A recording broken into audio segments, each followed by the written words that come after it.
Hi, my name's Phil. I like talking about politics, and in this video I'd like to discuss the news of an emergency ruling by the European Court of Human Rights, which has grounded the plane that was supposed to be wasting our money on sending a small number of terrified refugees to a country with appalling human rights abuses. But what I'll be focusing on is how the government are using this in order to secure their power and basically turn us all into slaves. But first, if you'd like to be notified of daily news and politics, please subscribe to the channel and click the bell notification icon. So a couple of days ago, I went over 10 major misconceptions regarding this Rwanda deal for refugee exchanges. Well, we may need another one soon, because the High Court cases brought against the deportations produced mixed results, but even the appeals allowed the government to send some of these people to Rwanda against their will. But the European Court of Human Rights has ruled otherwise. Cue the usual Brexit crowd attacking a European court for overruling our UK government. Some people are noting that the Brexit xenophobes and racists must be annoyed at this. I'll tell you one group of Brexit xenophobes that won't be, and that's the government. They are loving this. Boris Johnson and his cartel want to get the topic of conversation onto anything remotely Brexit. Of course, this issue is nothing to do with Brexit. The European Court of Human Rights is not an EU institution, but there's lots of people just think European must be EU. No, it's not. Nothing to do with it. It is the court which makes decisions on issues related to the European Convention on Human Rights for Council of Europe members, which we still are. To try and deny letting this court do its job would be to leave the Council of Europe and drop the European Convention on Human Rights. And what do we see plastered on the front page of the Daily Express this morning? Boris Johnson angrily threatened to ditch human rights laws last night after barristers used them to block the first flight of migrants being deported to Rwanda. This works for the Conservatives on so many levels. If they get to go ahead with their deportations, they get to pretend to the racists that they're being tough on immigration. Doesn't make a blind bit of difference, of course. In fact, the usual bigots were pointing out that 400 asylum seekers, not that they call them that, crossed the channel yesterday. They were trying to claim that this Rwanda scheme would stop it. Of course it wouldn't. Actually makes it worse. But I covered that in my video on Monday. But they're happy to point out that 400 crossed the channel yesterday. Well, this Rwanda scheme is only for 300 refugees to be deported a year. Even racist maths must be able to see a problem there. But having a court ground the flight is better for the Tories. You know, they get some political capital if the deportations go ahead, but they get more from them being blocked. Much better for them. The main trick of Conservatives the world over is to pretend that they are the only ones who will protect them from fantasy threats. It won't be other political parties. It won't even be the police or the courts. That's why they need to control them. You know, it's only them, only this group of heroes.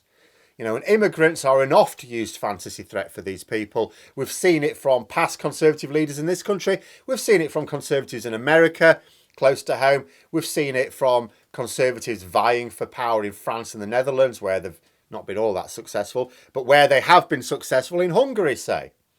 You know, we're also seeing some success with specifically attacking independent judiciary in Poland. That's gone. And this is giving the government a huge opening. They don't care whether or not 300 refugees a year go to Rwanda. Makes little difference to the overall numbers of people in a country of 67 million. And then you remember that this deal doesn't just involve taking people to Rwanda. We're supposed to pick some up and bring them back. It's a swap. It's a refugee swap. Here, you have some of our refugees, we'll have some of yours. So therefore, it makes no difference at all if the numbers balance. Where the government can get a practical benefit is it helps them whip up outrage to act as a cover for their moves to take away our human rights. Boris Johnson angrily threatened to ditch human rights laws last night.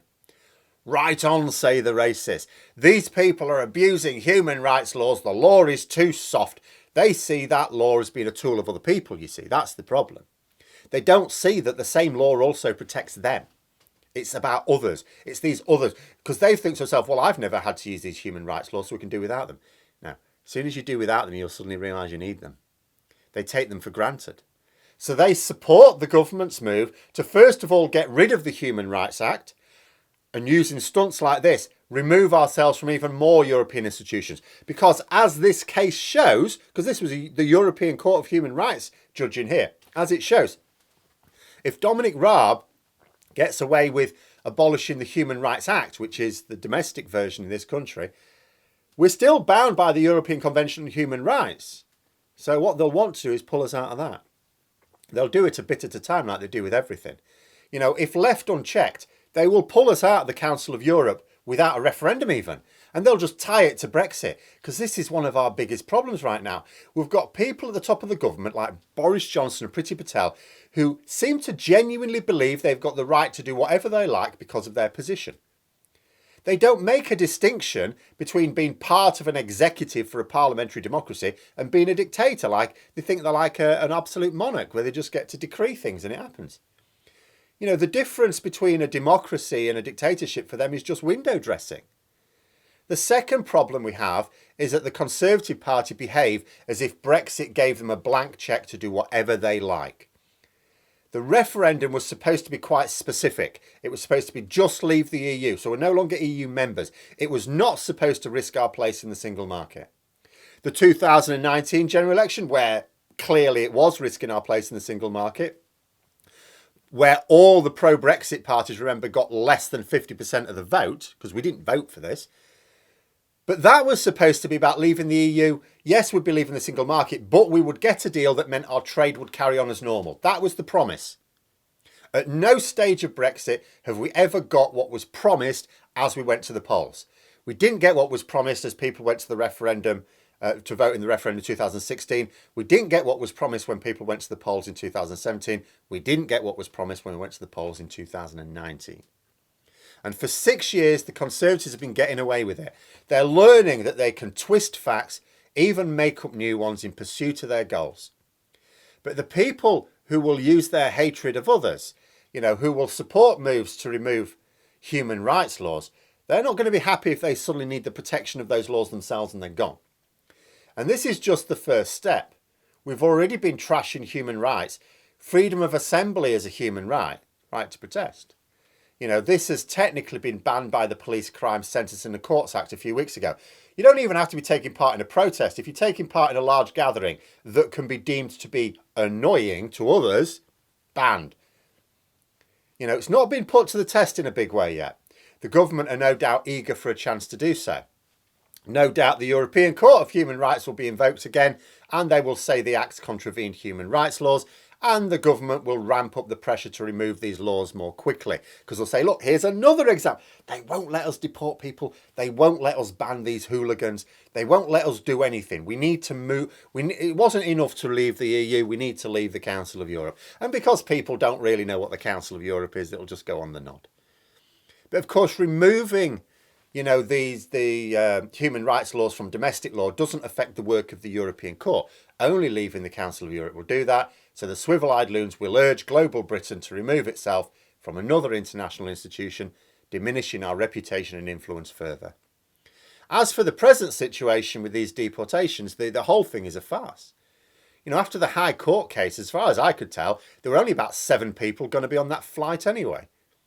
Even if you do not understand who these people are, they're asylum seekers, they're refugees.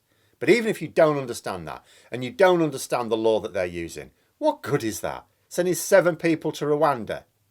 That's a large family holiday. What good was that supposed to do?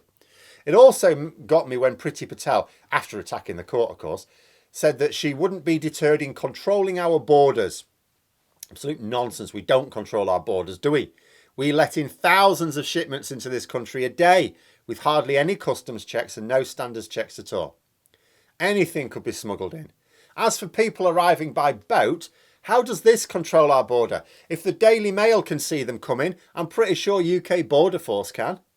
Makes me sick when these people pretend they're being human. Oh, they're only concerned for their safety when they're arguing against it. If they wanted to stop the dangerous channel crossings, they would process their asylum claims on the other side.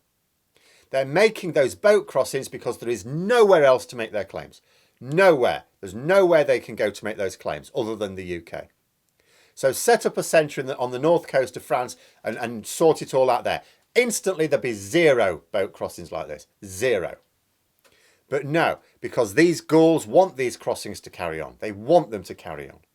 It helps them mislead people into supporting moves to take away their human rights and keeping their real tormentors in power. This isn't about, dealing with a few hundred refugees. This is about taking away the human rights of 67 million people. That's what this is about. Because that's what this stunt is all about. Keeping them in power and allowing them to exert that power over us. They know that they can be the party that will protect voters from immigrants, because no other major party would waste its time trying to pretend to be the great bulwark against made-up threats. And they use the same fear to get the public to let them take away more of their rights. They've already taken away your right to protest.